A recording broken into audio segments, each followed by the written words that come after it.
Hola, bienvenidos al podcast de Jupi Digital. En Jupi Digital ayudamos a graduados y futuros egresados de ciencias económicas, ciencias exactas e ingenierías, entre otras profesiones, a reconvertirse en analistas de datos, logrando así mejores ingresos, poder trabajar desde donde quieren y mejor estilo de vida. Por eso hacemos este podcast, en el que hablamos de estilo de vida digital, futuro del trabajo, tecnología y análisis de datos. Si nos ven por YouTube, les pido le den like a este video y nos sigan. Si nos escuchan por Spotify, que nos dejen una review. Si es de 5 estrellas, mejor. A él siempre le gustó el análisis y la toma de decisiones a nivel empresarial y político, pero también la tecnología. Trabajó en el sector público, enfocado en sectores productivos, y tras reinventarse profesionalmente, hoy desde el ámbito privado, ayuda a empresas tecnológicas a tener una base legal para operar en Ecuador y Latinoamérica. Juan Sebastián Salcedo, economista, visionario y referente en la región en cuanto a prestación de servicios para empresas tecnológicas. Vamos a conocerlo.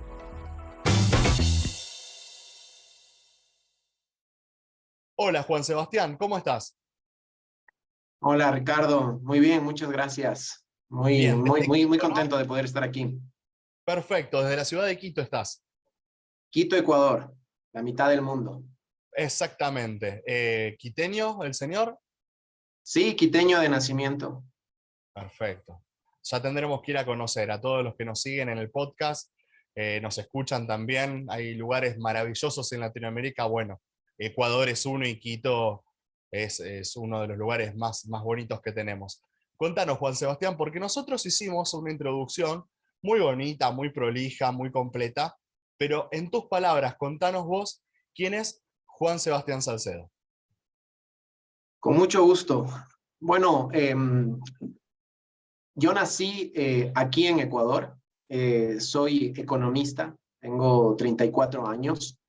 Y siempre me gustaron los números, siempre me gustó el análisis de cómo se toman decisiones a todo nivel, a nivel empresarial, a nivel político, y un poco eso es lo que orientó justamente esta mezcla entre los temas, este gusto por las ciencias sociales y por los números, por las matemáticas que me llevaron a mí a estudiar economía, y es ahí donde eh, he hecho mi carrera profesional con algunos cambios profesionales que ya lo iremos viendo.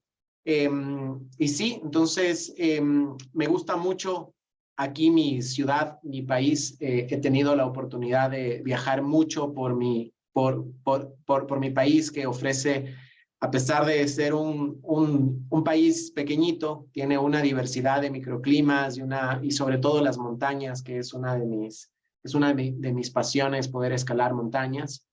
Y también me gusta mucho la tecnología, que es justamente desde ahí en donde he ido reorientando mi carrera profesional en los últimos años. Así que brevemente eso es lo que podría comentarte en breves rasgos sobre quién soy. Bien, vos decís pequeñito, pequeñito porque uno está acostumbrado a los tamaños de Latinoamérica, donde está Brasil, donde está Argentina, donde está México, pero Ecuador es tranquilamente el tamaño de cualquier país europeo, nada más que en Es verdad, es perspectiva, verdad. ¿no es cierto? Uno dice pequeñito con los gigantes del continente, pero tenemos unas distancias terribles y sin embargo nos damos maña, como se dice por acá por el sur, y le damos para adelante. Contanos un poco, Juan Sebastián, porque me hablas de tecnología, sos economista, esa es tu carrera de grado. ¿Cómo se fue Correcto. dando esto? ¿Cómo empezaste a trabajar? ¿Y cómo fue tu desarrollo, tu carrera profesional hasta ahora? Porque tenés nada más que 34 años. Uno habla como si ya estuvieras en tu retiro, pero da la sensación que recién empezás, pero hiciste un montón en este tiempo. ¿Cómo fue eso, Juan Sebastián? Sí, eso es lo que te cuento. Yo vengo de una familia, mi papá, él es abogado. Entonces, siempre yo crecí rodeado de libros, siempre crecí rodeado de discusiones en torno a la situación política, y siempre tuvimos varias discusiones, principalmente orientados al tema social. Entonces, siempre tuve ese gusto. Y yo justo, y tuve también un gusto por la política como tal, no solamente de estudiarla, sino también de practicarla. Yo en el colegio me metí en ciertas actividades políticas, de política estudiantil y también en la universidad. Entonces siempre tuve como este bichito, ¿sabes? Pero también siempre me di cuenta desde muy pequeño que tenía una vocación y una facilidad por los números. Siempre me encantaron los números. Fui muy bueno en matemáticas, era una de mis materias preferidas. Entonces, en ese momento, y de hecho consideré en algún momento mientras estaba en el colegio hacerme matemático y estudiar matemática pura. No le vi muchas aplicaciones en ese momento, al menos aquí en Ecuador. Entonces opté por la economía porque me pareció que combinaba justamente estos dos mundos, matemático y el mundo social, y así es como yo ingreso a estudiar economía en la Universidad Católica. Y ya en los últimos años justamente de mi carrera sucede que Ecuador empezó a vivir una serie de transformaciones, principalmente desde el punto de vista político.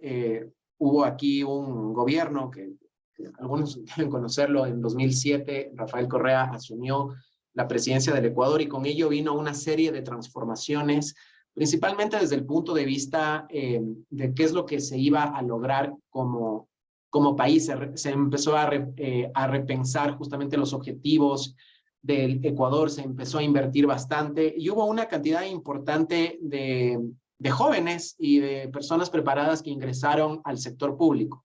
Y realmente me gustó mucho esa parte y me dio ganas de ser parte de esa transformación. Y elegí entrar justamente a trabajar en los sectores, con los ministerios que estaban enfocados al tema productivo. Porque de hecho esa es una de las cosas que a mí también me llevó a mí a estudiar economía, porque desde pequeño uno se da cuenta que Ecuador y el país donde vive y aquí en América Latina es muy bonito, pero te das cuenta que obviamente está rodeado de mucha injusticia, que Ecuador no era un país todavía desarrollado.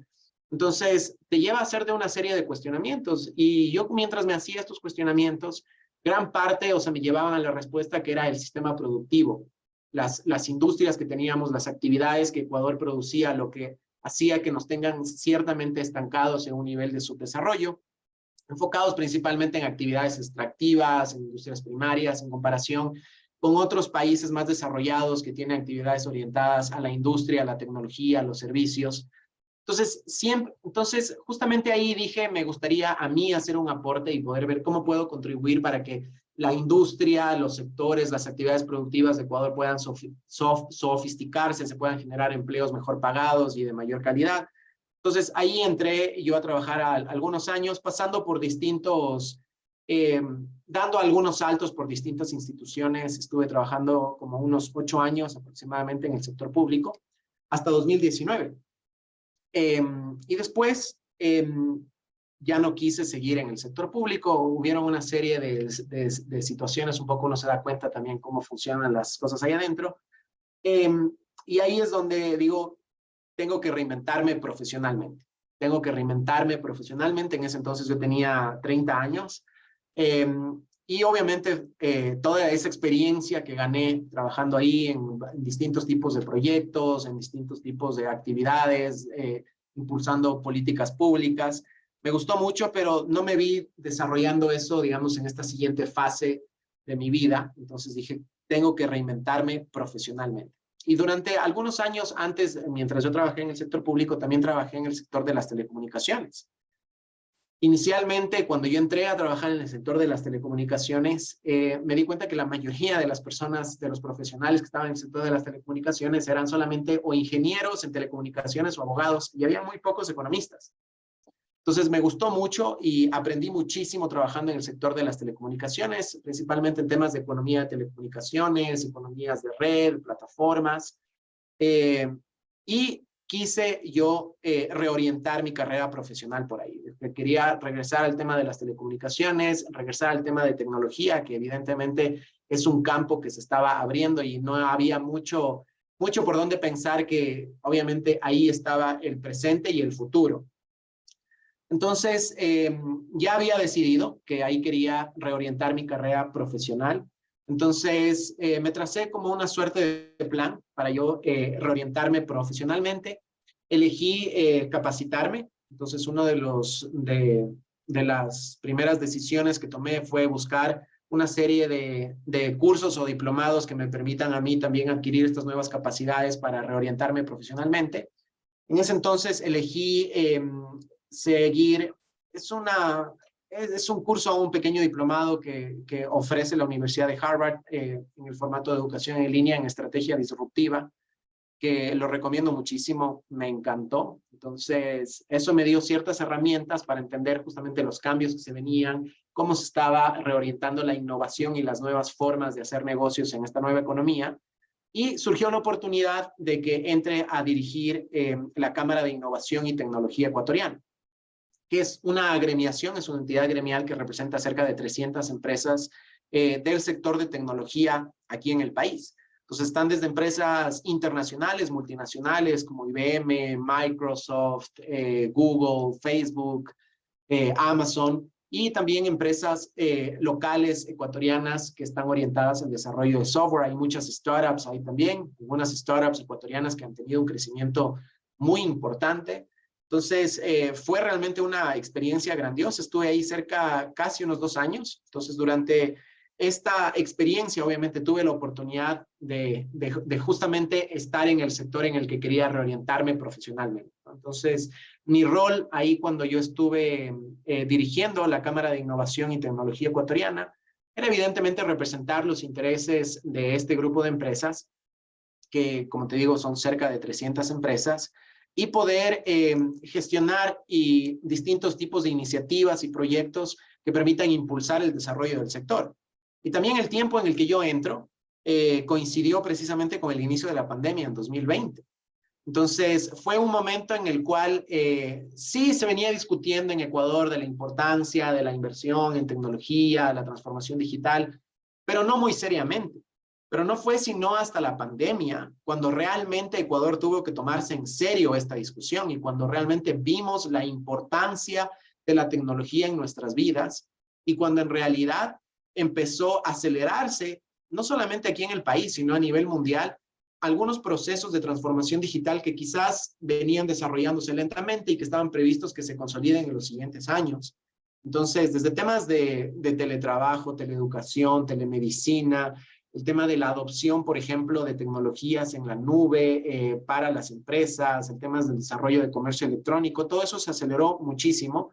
Entonces, fue realmente grandioso haber sido parte de ese proceso justamente de transición acelerada a una transformación digital que vivió el país. Y esto también permitió un impulso y un crecimiento muy amplio del sector.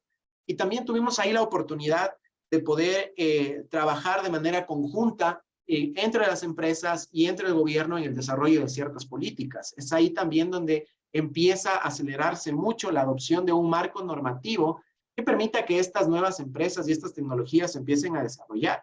Porque es un tema muy importante también entender que se necesita, o sea, porque vivimos en países, en un sistema donde tienen que operar leyes, donde tiene que haber normativas que permitan el desarrollo de estas tecnologías. Y lamentablemente, en varios casos, cuando vemos que hay ciertas tecnologías o cierto tipo de negocios que no pueden desarrollarse de manera adecuada en los países, en la mayoría de los casos responde a una falta de un marco regulatorio que permita el desarrollo de estas tecnologías. Entonces, por ejemplo, justamente en este periodo logramos impulsar y trabajar, por ejemplo, en la primera ley de protección de datos personales de Ecuador. Ese es un tema que es muy importante ahora, justamente por todas las preocupaciones que hay en torno a la privacidad, todas las preocupaciones que hay en torno a la ciberseguridad. Entonces, en Ecuador no existía ese marco. Logramos trabajar, por ejemplo, en el impulso de la primera ley FinTech en Ecuador, que también permitió el impulso del desarrollo de todas las tecnologías orientadas al sector financiero. En el caso particular de Ecuador, te diría, junto a las tecnologías orientadas o las empresas que tienen esta orientación principalmente a temas de comercio electrónico y a temas de fintech, representan casi más del 50% de todas las startups aquí en el país. Entonces ahí estaba concentrado el grueso de los esfuerzos de innovación y tecnología en cuanto a las startups que están desarrollando. Entonces fue un proyecto realmente muy necesario, muy importante. Y asimismo se trabajó igual en algunos otros marcos normativos que vinieron después, a nivel de leyes y a nivel de regulaciones. Entonces, eso te digo, ahí fue, digamos, cómo se fue dando, digamos, toda esta, desde mi ámbito laboral y desde mi ámbito académico también, para poder ir reorientando mi perfil profesional. Y desde ahí, justamente, escogido, digamos, un poco este nicho de poder apoyar a varias empresas del sector de tecnología, con las cuales he tenido la oportunidad de trabajar como su consultor, como su asesor, a través, primero desde la CITEC, después de la CITEC yo empecé a trabajar en una empresa que se llama Newbox, que es un estudio jurídico y es una agencia de asuntos públicos que trabaja exclusivamente con empresas de tecnología. Y tiene de por sí un modelo bastante innovador. Está operando ya en 3 países. Y cuando yo empecé a trabajar ahí, digamos, cuando recién estaba dando los primeros pasos aquí en Ecuador. Y es un modelo bastante innovador porque eligió el nicho de tecnología. Y una de las cosas que a mí me llamó mucho la atención es que generalmente en la estructura de las empresas tiene ciertos cargos y las empresas están organizadas de distinta forma, ¿no? Con el tema de el gerente general, tienes el gerente de marketing, el gerente financiero y demás. Y generalmente algunas empresas tienen, digamos, un área especializada en la cual se ven desde temas de comunicaciones, desde temas de responsabilidad social, temas de asuntos con gobierno, temas de asuntos externos, o sea, todo lo que sea, digamos, no estrategias de mercado, porque tú tienes estrategias de mercado, cuál están el área de ventas, el área financiera, el área comercial, y estrategias de no mercado, la cual las empresas tienen que gestionar aquellos asuntos que son parte de su entorno, que sin duda afectan obviamente a su negocio, pero que no necesariamente son estrategias de mercado. Y ahí entra todo el tema de comunicaciones, entra todo el tema de sostenibilidad, el tema de relaciones públicas y el tema de asuntos públicos, que es justamente todas esas relaciones con el gobierno, que son relaciones importantes que toda empresa debe cuidar. Entonces, generalmente las empresas grandes tienen, digamos, personas que se dedican a este tipo de tareas dentro de las organizaciones. Por lo que a mí me llamó mucho la atención es que las empresas de tecnología tienen ciertamente esta área, pero la denominan área de política pública. Porque es muy interesante porque las empresas de tecnologías no tienen tanto la necesidad de poder moldear o de poder influir en el gobierno para que cierta regulación no les afecte, sino más bien en el caso de la tecnología, al menos aquí en América Latina, el tema es que no hay leyes ni siquiera, no hay ni siquiera normativas, entonces te toca crear de cero. Entonces no se trata de poder trabajar con el gobierno para poder modificar algunos artículos de ley que hagan que sea más amplio, por ejemplo, o sea más beneficioso el desarrollo de distinto tipo de negocios, sino que toca crear de cero, como los ejemplos que te di. O sea, no había un marco normativo de protección de datos, simplemente no existía. O temas de una ley fintech, no había. Entonces tocó crear de cero. Entonces, ha sido muy, muy gratificante y obviamente uno aprende muchísimo en todo este proceso, porque para yo poder asesorar correctamente a las empresas, para poder servir de vínculo, por ejemplo, entre los gobiernos, entre las legislaciones y las empresas, es importante entender de ambos lados, es importante entender justamente cómo funciona el gobierno en tu país, cómo funcionan las leyes, y entender también desde el otro lado cómo está el sector, cuál es el modelo de negocio de las empresas, para uno poder plantear justamente estas soluciones que permitan el desarrollo de este tipo de nuevos negocios. Entonces, ha sido un proceso de aprendizaje tremendo, tremendo. Tuve la oportunidad de trabajar después de Newbox en otra agencia más grande, inclusive que opera en 11 países a nivel mundial, en España, en Estados Unidos, en Colombia, en Ecuador, en varios países de América Latina, que se llama Llorente y Cuenca. Y hace un mes tomé la decisión de independizarme, de dar un paso que lo había venido pensando desde hace muchísimos años, que era poder iniciar mi propia firma.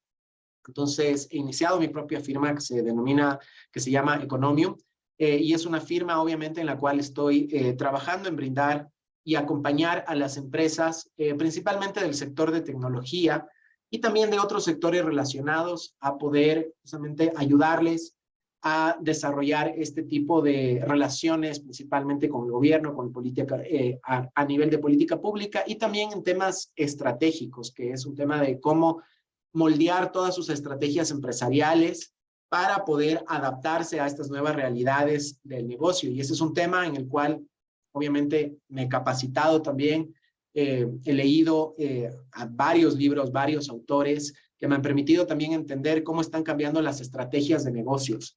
Entonces, eso te diría un poco ha sido cómo he ido dando este giro desde haber estudiado economía, ahora estar muy vinculado en temas de tecnología, pero sin duda alguna, te lo digo, haber estudiado economía, o sea, las herramientas que te da la economía, las herramientas y sobre todo la forma de analizar los problemas, la forma de tener este enfoque cuantitativo, realmente ayuda mucho y me ha permitido a mí como que flexibilizar y este cambio de carrera y que no sea tan drástico. No, y más que nada, esta cuestión de cómo ponemos lo público y lo privado en contacto y en funcionamiento. Cómo sos la amalgama entre lo público y lo privado que tienen distintos tiempos, distintas prioridades. Y yo me imaginaba, ¿no? Juguemos un poco, Juan Sebastián, una analogía. Venía la empresa de afuera, pongamos una empresa internacional, a decir, quiero construir acá. Y el gobierno le decía, acá tiene el solar, acá tiene el lote. Y decían, pero acá hay selva todavía. Y bueno, Juan Sebastián con el machete, limpiándoles el lugar, porque no sé cómo se dice en Ecuador, pero acá en Argentina se llaman lagunas jurídicas, cuando Sí, no hay material, no hay leyes sobre un tema. Porque, seamos sinceros, tenemos una realidad los latinoamericanos, desde el Río Grande para abajo, todos, desde México hasta la Patagonia, donde lamentablemente por una cuestión sociocultural, histórica, lo que sea, tenemos otras prioridades que nunca se terminan de resolver, pero la tecnología también avanza, es la oportunidad de crecer, es la oportunidad de no aislarnos del mundo, entonces hay unas prioridades, pero no podemos dejar a esta gente afuera. Esta gente que quiere venir, quiere invertir, quiere sí, dar ciertamente. trabajo, o sea, uno entiende, tenemos otras realidades en Latinoamérica, pero no podemos estar como hace 200 años. Es que, Entonces, ¿sabes? Hay un decime. tema en el que a veces ni siquiera se lo ve, ¿sabes? O a veces ni siquiera entendemos que tenemos un problema. Por ejemplo, y te doy este es un caso real de que es una ley, ni siquiera una ley, sino eran algunos artículos que tuvimos que modificar para que Ecuador pueda entrar y las empresas y el gobierno y todo el sector productivo pueda entrar en un proceso de transformación digital. Por ejemplo, ahora sabemos, por ejemplo, que la mayoría, o sea, hay una cantidad impresionante de generación de datos. Nunca antes en la historia se han generado tantos datos y hay una serie de tecnologías que obviamente están apalancadas no solamente en la generación de datos, sino en el aprovechamiento y en la generación de valor a través de datos. Y ahora justamente por eso es que las empresas necesitan cada vez más capacidad para poder almacenar y procesar esos datos. Por eso, y ahí es donde viene, por ejemplo, el tema de la nube, ¿no? O sea, muchas empresas necesitan tener alojado toda su información en la nube para poder, obviamente, soportar todas estas tecnologías y soportar justamente la toma de decisiones basadas en datos.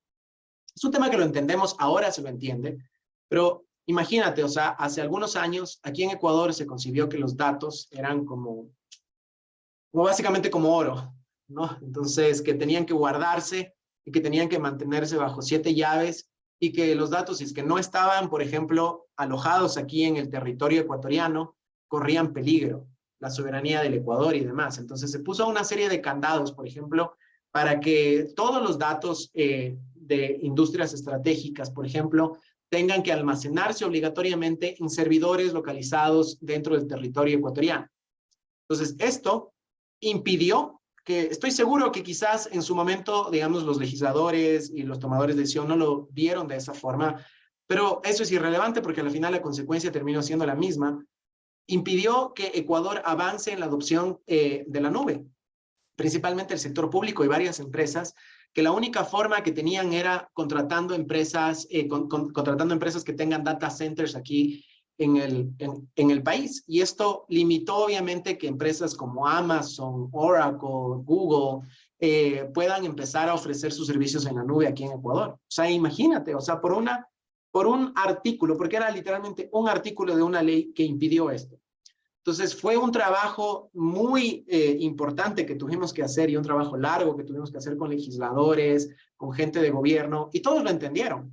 Finalmente todos lo entendieron, pero el proceso fue largo porque el proceso de modificación, de crear de políticas, es largo, y ahí es donde tú dices con el tema de los tiempos. Entonces, afortunadamente ese tema ya se resolvió. Hoy ya no hay, digamos, esas limitaciones que hay y estas preocupaciones quizás con el tema de que si los datos no están en Ecuador, entonces corremos peligro. Entonces, pero eso es un ejemplo, por ejemplo, de algunas de las cosas porque es importante tener un marco legal adecuado y que muchas veces, si es que no existe eso, por más innovador que sea tu modelo de negocio, por más tecnología que tú tengas, tecnologías exponenciales que tú utilices, pero si no puedes desarrollarlo de una manera legal o de una manera sencilla en los países, o sea, se complica mucho. Y ese es uno de los temas también, que también justamente te comentaba, varios de los temas que yo tuve que hacer justamente para poder reorientar mi perfil profesional. O sea, obviamente tuve la oportunidad de tener este proceso de inmersión directamente con los líderes de las empresas de tecnología en el país, lo cual me permitió acelerar mucho mi proceso de aprendizaje y de adaptación. Pero también, obviamente, uno tiene que paralelamente irse formando y capacitando. Entonces, por ejemplo, yo estudié varias cosas, leí varios libros, estudié varias cosas durante este proceso para poder reorientar mi perfil profesional. Un curso que tomé era justamente sobre, es un campo que se denomina, es un campo de la política pública, que es ciencia, tecnología y sociedad, que se llama Políticas Tecnológicas. Lo tomé en la Flaxo, aquí en Ecuador, y se analizaba justamente sobre esta tensión inherente que existe entre el desarrollo de la tecnología y la política pública. Y ahí hay muchos temas, desde temas tributarios, por ejemplo, eso es un tema que en varios países se está analizando justamente sobre, ok, ¿cómo hacemos que las grandes empresas, Big Tech, tributen más? De temas de competencia, porque muchas de estas empresas operan también como monopolios, precisamente justamente por los modelos de negocio que tienden a favorecer las economías de red, las economías de plataformas, o sea, que la economía de plataforma tiene justamente este modelo inherente a que beneficia a los más grandes, que es un tema no tanto de las políticas monopolísticas que tengan las empresas, sino también es un tema de cómo funciona la economía de este tipo de negocios, que no se entiende muy bien muchas veces. Entonces, desde temas laborales, desde temas de privacidad, y este tipo de tensiones solamente van a seguir creciendo. Ahora lo estamos viendo con el tema de la inteligencia artificial, por ejemplo. El tema de la inteligencia artificial pone sobre la mesa muchos dilemas éticos, inclusive, que necesitan ser resueltos. Entonces, son discusiones que se vienen. Entonces, yo veo ahí, por ejemplo, es un campo profesional que a mí me encanta, que es un campo profesional que está creciendo justamente para poder trabajar justamente en el moldeamiento de este tipo de políticas, regulaciones que permitan el desarrollo de estas tecnologías. Porque además de eso, muchas de estas tecnologías cuando surgen no son reguladas. No son reguladas y por un lado está bien, o sea, que se permita justamente, porque no puedes regular algo que no entiendes todavía. Entonces ahí surgen distintos tipos de modelos como los sandbox, o se les deja que operen con cierta libertad y después ya cuando crecen se trata justamente de hacer este tipo de ajustes, ¿no? Entonces, en esto te podría dar miles de ejemplos en los cuales pude trabajar aquí en Ecuador. O sea, por ejemplo, con el tema de igual con el tema de plataformas, por ejemplo, con el tema de Airbnb, ¿no? Con el tema de Airbnb, que hay la tensión con las grandes cadenas hoteleras que creen que esto ejerce una competencia desleal. O con el tema de las plataformas de movilidad, por ejemplo, que son los sectores tradicionales, por ejemplo, como el taxismo, que se ve amenazado por este tipo de plataformas. O por el tema, por ejemplo, de cuál es la relación laboral que existiría. Entonces, hay una serie de dilemas que nos presentan justamente desde el punto de vista de la política, el desarrollo de estas tecnologías.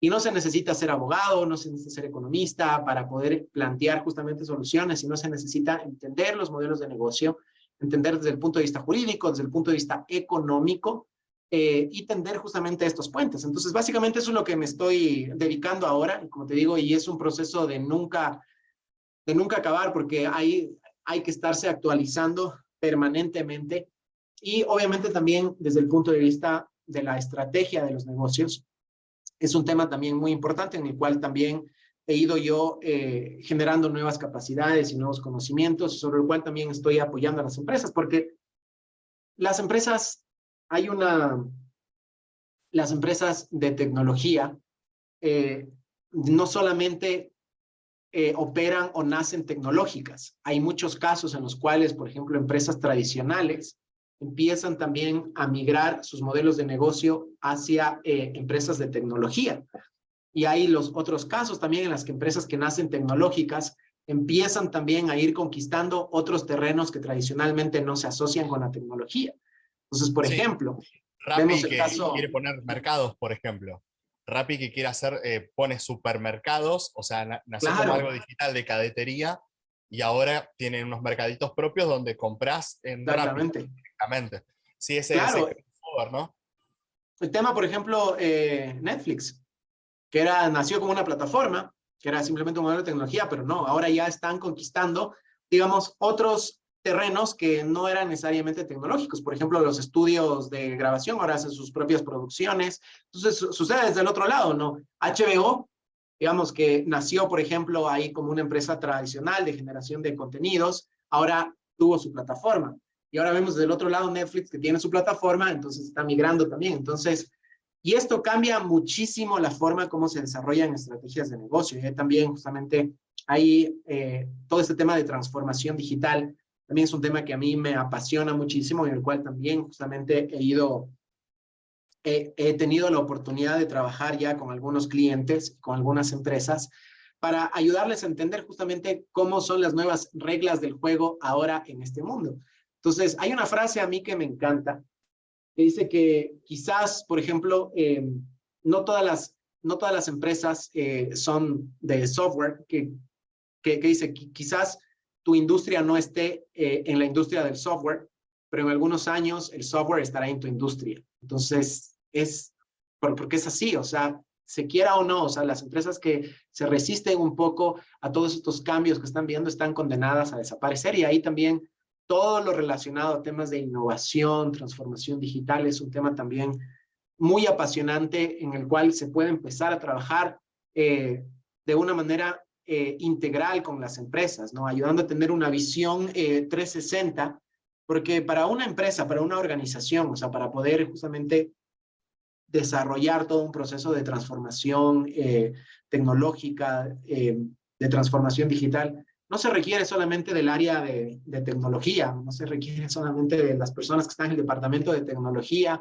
no se requiere solamente de algunas personas que saben de datos, se requiere primero un cambio cultural que empieza desde arriba, ¿no? Y se requiere entender cuáles son todas las dimensiones del negocio que son necesarias entender desde el punto de vista, por ejemplo, ahora los clientes son totalmente diferentes a cómo uno concebía a los clientes hace algunos años. Ahora los clientes, por ejemplo, requieren servicios mucho más personalizados, los clientes están conectados, entonces hay una relación mucho más cercana con los clientes, ahí es donde se domina el tema de la omnicanalidad, por ejemplo, tienes que estar presente con los clientes en la tienda, en el internet, en las redes sociales, entonces están cambiando las reglas del juego, con el tema de la competencia igual, lo que yo Claro, te comentaba. los negocios también tienen must, tienen deber ser. Un negocio hace 100 años podía no tener electricidad y andaba.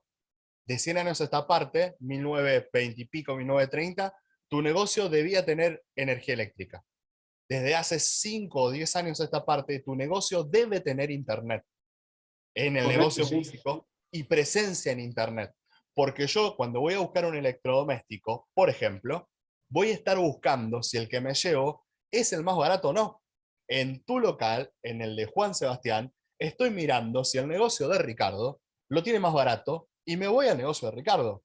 Está, y vos me vas a proveer ese internet para que yo compare. Así de digital soy, así de consumidor evolucionado soy, y así exijo que la empresa esté acorde. Si no, no tiene sentido. Si no, te quedás. Y el que se queda en los negocios sabemos que no la cuenta. El que se queda en los negocios, Totalmente. duermes cartera y bueno, perdiste. Entonces, Sí, si cambia el usuario, te cambian las reglas de juego. Y ahí están las personas que son, yo creo en este caso, fundamentales. Juan Sebastián, tu trabajo es esto de acompañar a las empresas en estos cambios, en las que son digitales, incursionar en algo más analógico, vamos a decirle, algo más tradicional o clásico, y al revés, las que nacieron clásicas, moverse, porque si ya sobrevivieron a la pandemia, yo considero que un poco de cintura tuvieron, un poco de reflejo tuvieron, y se dieron cuenta que lo digital era necesario. Porque muchas empresas que no tuvieron cintura en pandemia, cerraron. Así de cruel, porque el negocio es así. Sí, El privado se mueve de esa manera. Lo que no tiene visión, lo que no trabaja con el dato, que genera su propio movimiento, su propio accionar. ¿A quién le compro? ¿A cuánto le compro? ¿A quién le vendo? ¿Cómo le vendo? ¿Dónde tengo mis centros de distribución? Y esos son datos, como vos dijiste, y eso hay que analizarlo. Y del análisis me va a surgir dónde pongo mi próxima sucursal. ¿Cuánto tengo que gastar en publicidad? ¿Dónde tengo que hacer esa publicidad? Y un montón de cuestiones que si yo tengo el dato y no lo uso, ya no me puedo guiar más, corregime vos, Juan Sebastián, por el olfato de los negocios. Eso era hace claro, 100 no. años. La intuición, no, porque tiene pasta para los negocios. No, no va más eso. Dato mata relato, ya está. Yo tengo los datos, Totalmente. sé dónde pongo el dinero, porque no hay nada más miedoso que el dinero. Vamos a ser sinceros, entonces, Sí, ¿por qué voy a poner para... Y probamos? No, y hay empresas, la empresa grande puede, tiene espalda, puede probar y le puede ir mal. Volará alguna cabeza, rodará alguna cabeza, ¿no? Pero la empresa chica, la pequeña y mediana empresa, que da muchísimo trabajo en nuestra región, no tiene esa espalda para decir, invierto X cantidad de dinero, porque a lo mejor un paso en falso o los deja fuera del mercado o les genera un contratiempo que van a tardar 2 o 3 años de estar en la misma posición en la que estaban antes de invertir en un lugar donde perdieron. No, no puede jugársela como si estuvieran en el casino. Y más teniendo los datos a disposición.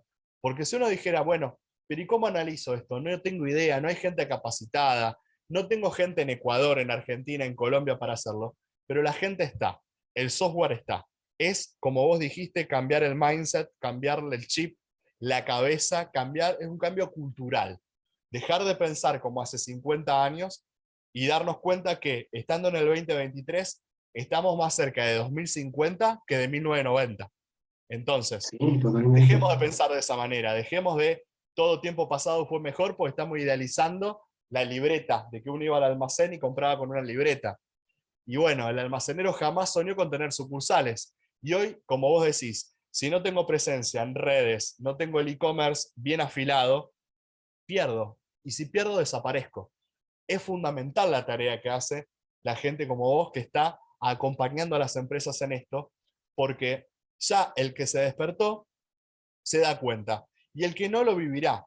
Lo que te consulto es, ¿tiene que ver esto también el cambio generacional? Te toca, o sea, sacando las multinacionales que contratan gente, que tienen sus CEOs y tienen, pero las empresas que son locales, las ecuatorianas, ¿lo notas en un cambio generacional de decir, esta es una empresa familiar, la fundó mi abuelo, la dirigió mi padre, y ahora estoy yo, persona de entre 30 y 50 años, que ya vengo con otra cabeza, y te voy a buscar porque me di cuenta que esto hace falta? O sea, ¿trabajás con clientes de esas Sí, edades? sí, sin duda alguna, sin duda alguna, el cambio generacional creo que es muy, muy importante, o sea, porque ya estás, o sea, ya naces con la tecnología, o sea, por ejemplo, las nuevas generaciones y ahora también, pero hay un tema importante ahí también que verlo. Si bien es cierto, el cambio generacional obviamente es un factor muy importante, o sea, porque estás mucho más expuesto a la tecnología, ¿no? Entonces, no has vivido, por ejemplo, inclusive yo, te digo, tengo 34 años, pero yo no nací, digamos, con la tecnología, o sea, yo no nací con Internet. Yo me acuerdo todavía cuando se instaló por primera vez un módem ahí en la computadora y había que conectarse a Internet a través del teléfono y sonaba y cuando alguien levantaba el teléfono se caía la conexión a Internet. Entonces, yo viví, digamos, como esa parte análoga, después a la parte digital. Obviamente las nuevas generaciones ya nacen mucho más digitales y este proceso de adaptación les resulta mucho más fácil, ¿ya?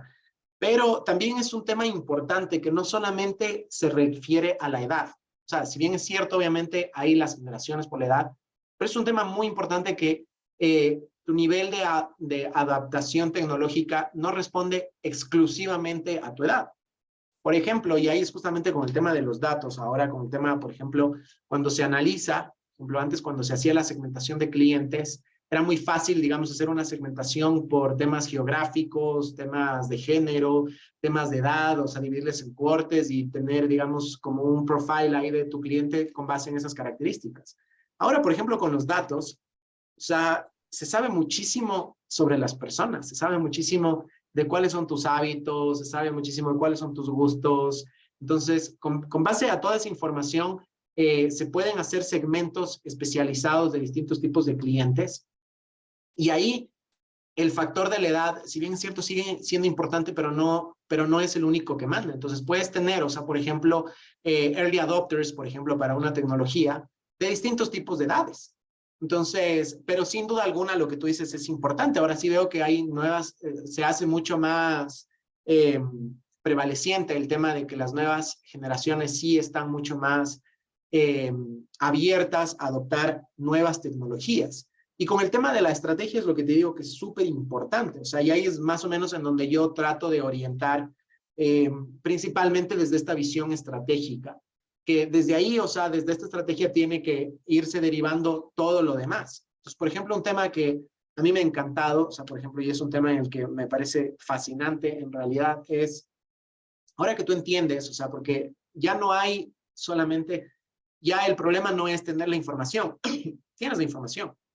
Inclusive ahora, por ejemplo, ya ni siquiera es cómo procesar la información, porque ahora tienes, por ejemplo, el tema de la inteligencia artificial que te ayuda a entender esta información. Ahora, por ejemplo, es de cómo tú coges toda esta información y utilizas toda esta información, o sea, y la información que sea más útil. Y ahí, por ejemplo, hay hasta nuevas carreras, por ejemplo, estos los prompt engineers, de cómo utilizar la inteligencia artificial. Entonces ya no necesitas tú programar todos estos temas porque ya la inteligencia artificial como que ya está un pasito más adelante. Ahora tú necesitas saber trabajar con la inteligencia artificial, hacerle las preguntas a la inteligencia artificial para que toda la información que está ahí tú poder extraer justamente lo que tú necesitas.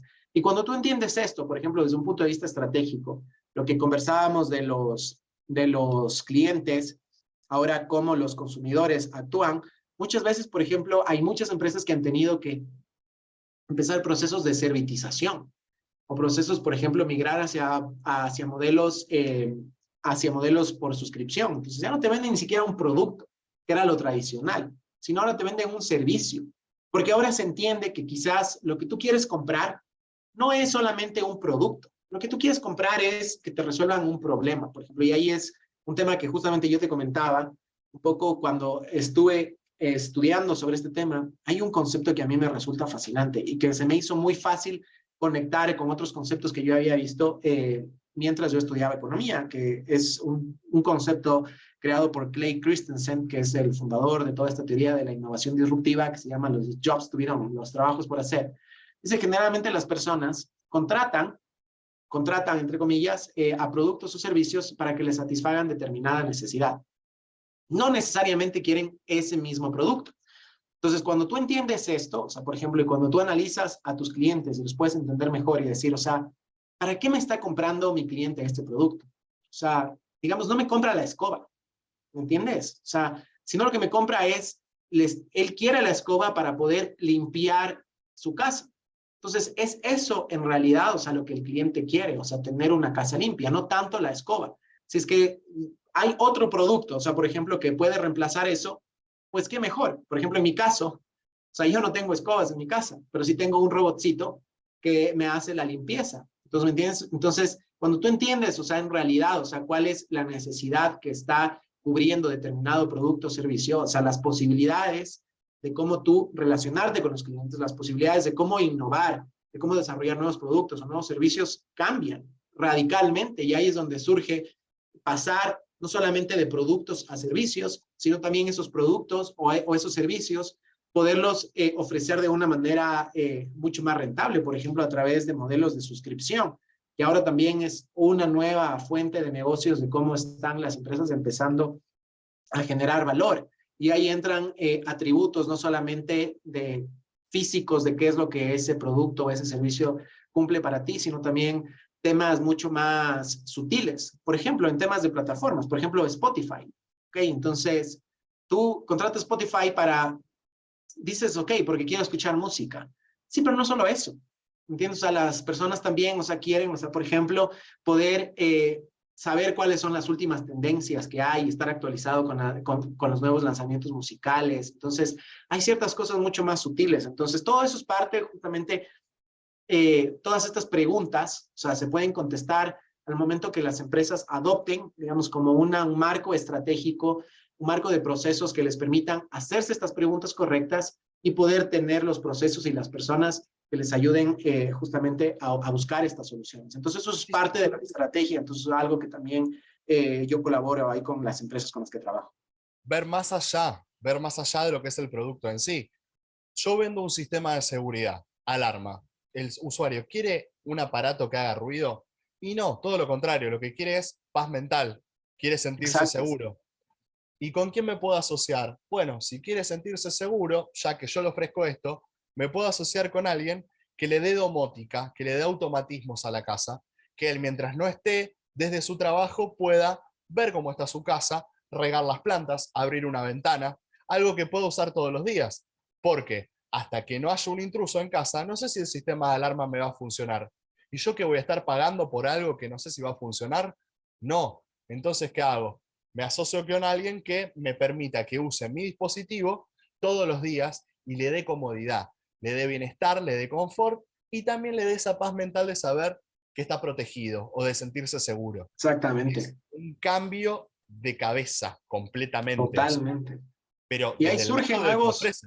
Ujú. Claro, y justamente cuando tú adoptas este mindset, o sea, de cómo entender justamente el mercado, las nuevas estrategias, empiezan a aparecer nuevas líneas de negocio, empiezas a identificar nuevos tipos de clientes, pero también empiezas a identificar nuevos posibles colaboradores. O sea, por ejemplo, porque ahora también es un tema, ahora la colaboración es súper importante. Entonces, ahora las empresas colaboran mucho más, o sea, con distintas empresas, socios estratégicos, y también empiezan a aparecer quizás competidores que no los tenías en el radar, que no los veías quizás. Entonces, por ejemplo, como ves, quizás lo que tú mencionas, quizás los competidores no son solamente otras empresas que también dan el servicio de alarma, sino quizás competidores que están en otro sector totalmente distinto al tuyo, que están generando, que están dándole esta paz mental, no necesariamente a través de tu producto, pero a través de otro tipo de servicios o productos que tú no los veías como competidores, pero en realidad sí son.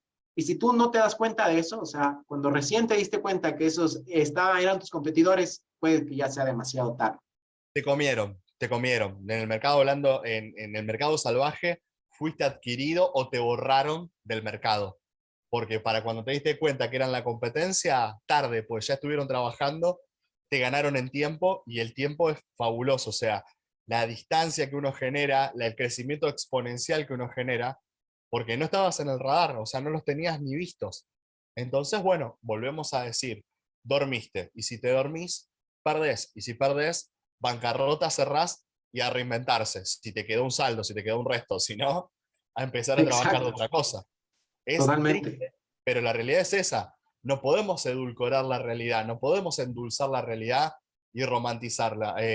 Es así. O sea, si vos no te das cuenta de que tenés competencia en sectores que ni pensabas que tenías competencia, hiciste mal la tarea, hiciste mal las cosas. No te asesoraste ni con las personas adecuadas ni en el momento adecuado. Regalaste mucho tiempo. Y en cualquier carrera, si vos regalas tiempo, sabes que a la larga terminas perdiendo, no te queda otra. Es Totalmente. cruel tal vez, pero bueno, hay que decirlo, funciona de esa manera. Juan Sebastián, bueno, agradecerte este rato que tuvimos, de esta charla amena. Es muy interesante esto, lo de la firma, lo de ayudar a estas personas.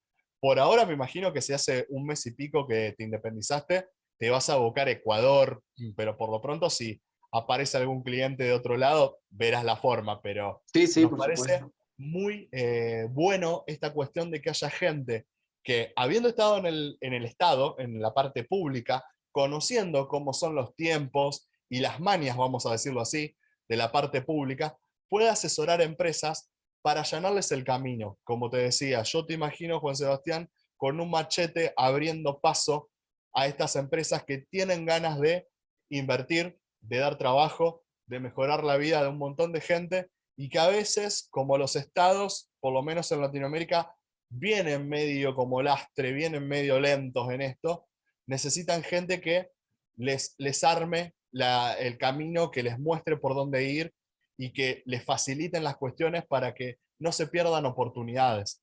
Porque ese que puso la cláusula de que los datos deben estar en territorio ecuatoriano, a lo mejor lo hizo de corazón con un corazón patriota hermoso, pero atrás de un escritorio y asincrónico con la realidad. No pasa porque estén en territorio ecuatoriano o estén en un servidor en Nueva York que te estás perdiendo de que venga más trabajo.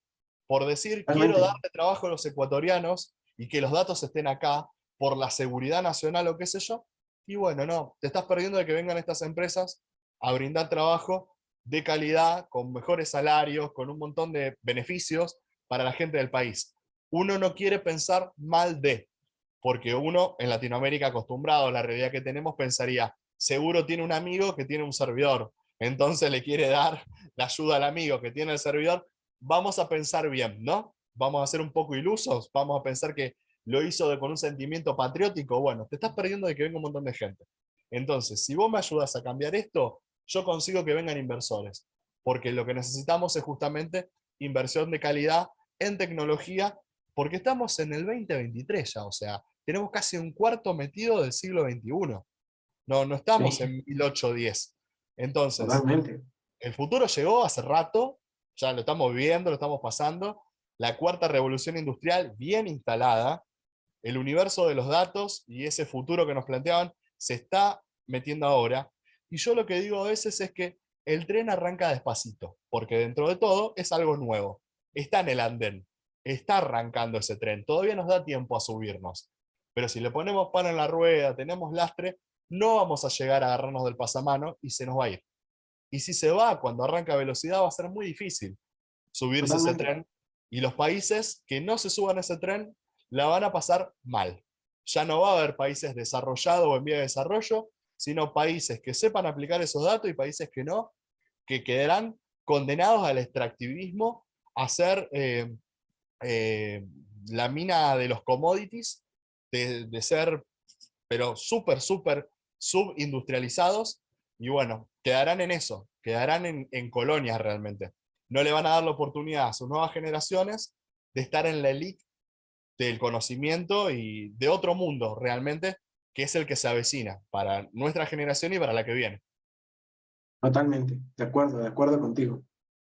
Bien, Juan Sebastián, muchas gracias por la predisposición, el concepto claro, la buena onda sobre todo, y bueno, agradecerte haber estado acá en el podcast de Jupi Digital. No, Ricardo, muchísimas gracias a ti. Qué gusto haber compartido este tiempo y a las órdenes cada vez que requieras.